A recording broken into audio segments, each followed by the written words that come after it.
నువ్వు అనరా, నువ్వు అను మమ్మీ.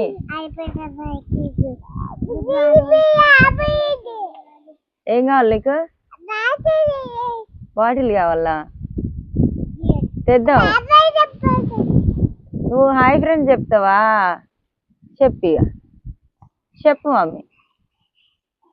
హాయ్ చెప్పరా చిట్టి. అస్సలు అవుతుంది మా చిట్టి. ఏం చేస్తున్నావు ఇంతకు నువ్వు?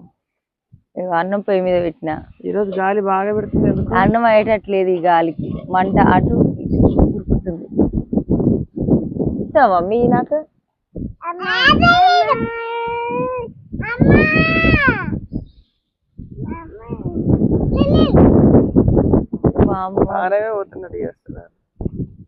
వామ్మో ఏం చేసుకుంటున్నా నేను? అవి నాకెందుకు? అవి నెత్తిన కొట్టుకుంటానా? అక్క నెత్తిన కొట్టు ఒకటి. నెత్తిన కొట్టుకుంటా ఎందుక నాకు? అది నేనేం చేసుకుంటుందని